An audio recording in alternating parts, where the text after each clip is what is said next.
9. P47D Thunderbolt. During World War II, the North Carolina coast was fraught with activity with numerous warplanes, battleships, submarines, and an army protecting the shores. One of these planes ran out of fuel and crashed on the beaches of Ocean Isle.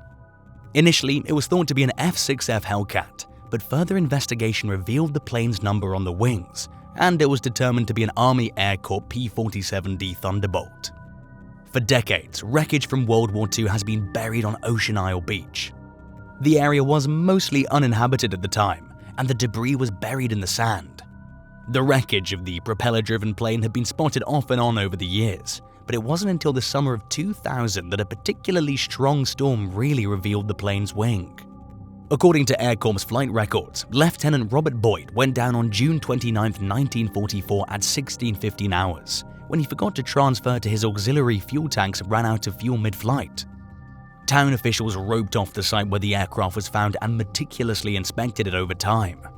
Ocean Isle Beach Town manager Greg Taylor spent weeks exchanging phone calls and emails with Army and Air Force contacts to figure out who had salvage rights.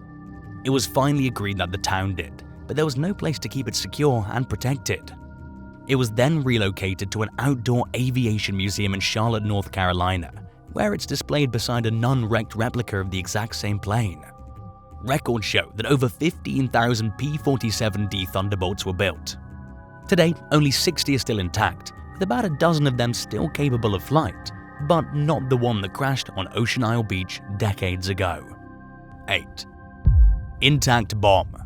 A small group gathered at Marconi Beach in Wellfleet, Massachusetts in the summer of 2014 to observe from a safe distance while the state bomb squad carefully destroyed a 14-inch, 36-centimeter projectile discovered buried in the sand. Despite being almost 70 years old, the unexploded ordnance was still active. According to Sergeant William Qualls, leader of the Massachusetts State Bomb Squad, large-scale naval drills were done along the coast during World War II. To train soldiers for urban combat, a mock German town was built on Cape Cod. The region was swarming with explosives at the time, and apparently it still is. The decision to dump tens of thousands, if not hundreds of thousands of tons of excess artillery and munitions into the waters off the Atlantic coast after World War II is perhaps the biggest source of unexploded ordnance. Artillery shells, 37mm projectiles, 75mm projectiles, bombs, Mark 23 torpedoes, mines, grenades, and a few combustible rounds were among the items found.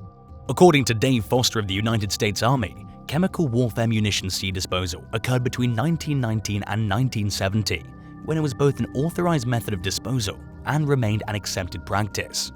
According to Qualls, even after 7 decades, a lot of nasty things make their way back to shore.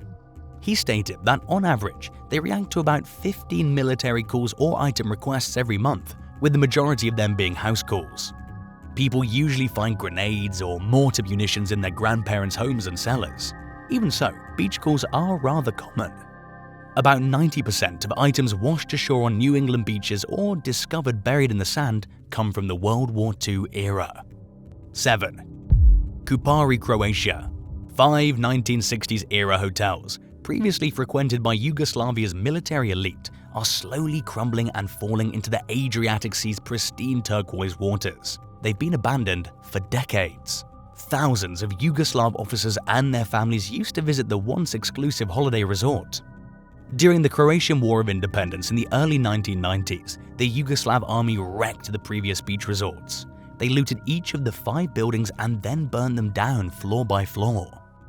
The hotels, Grand, Kupari, Gorachina, Gorachin II, and Pellegrin, could accommodate 1,600 people at a time. A neighboring campground could accommodate nearly 4,000 more. They also had private villas, and President Josip Broz Tito owned a vacation residence in Kupari. The resort was not intended specifically for the military elite, but as its popularity grew, scheduling became increasingly difficult unless someone had connections. Today, the shells of the buildings are overgrown by nature, and the effects of war are still quite visible to the locals and those that visit Croatia's beautiful beaches. 6. Great Isaac Cay. The 152-foot-tall, 46 meters Great Isaac Lighthouse was built in the 1850s to keep commercial ships from disappearing in the Bermuda Triangle. but it has become more of a participant in the area's mysteries than a guardian.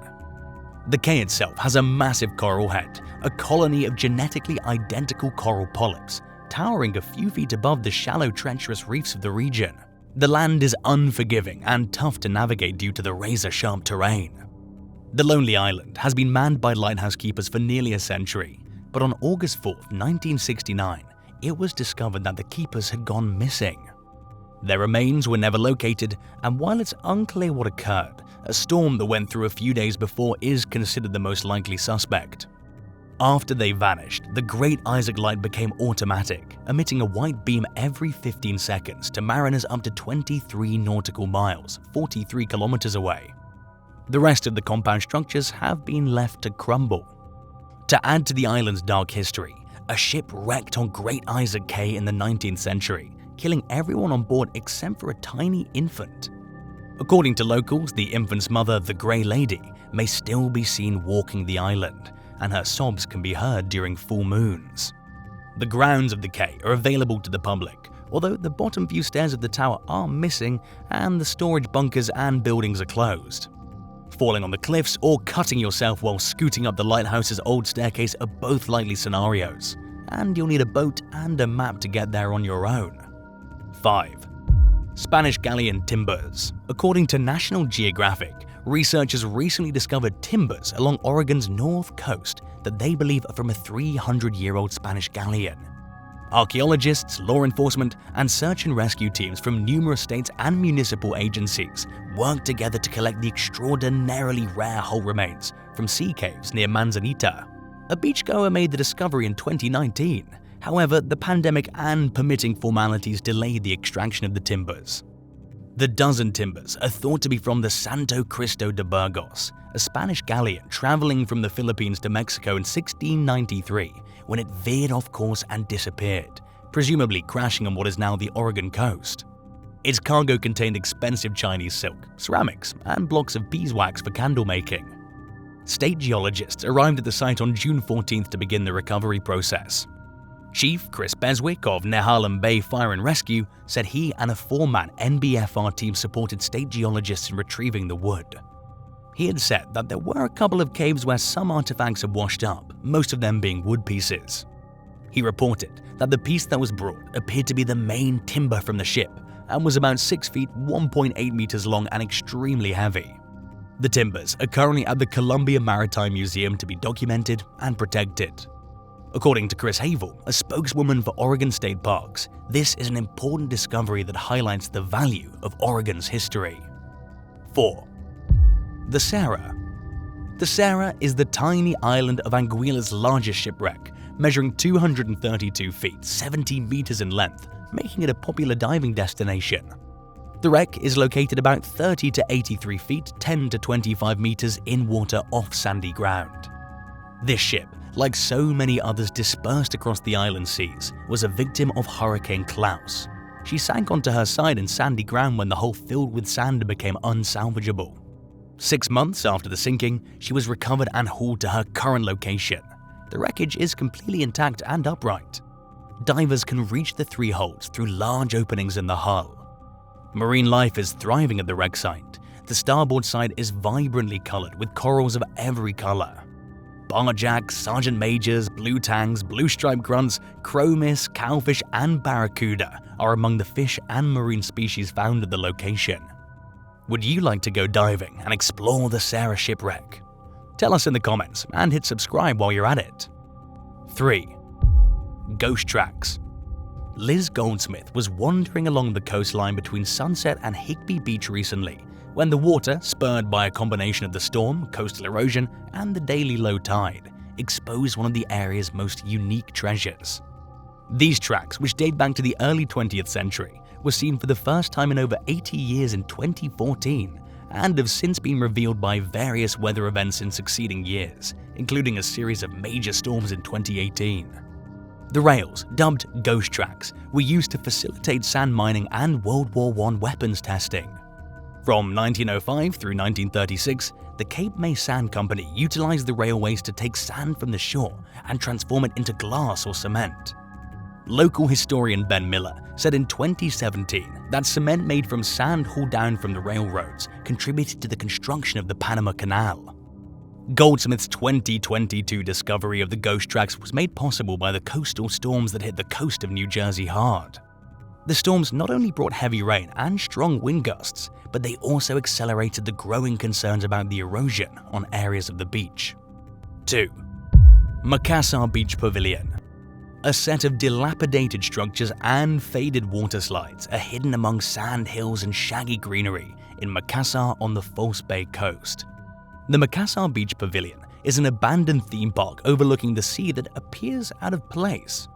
In reality, the majority of Capetonians had never heard of it.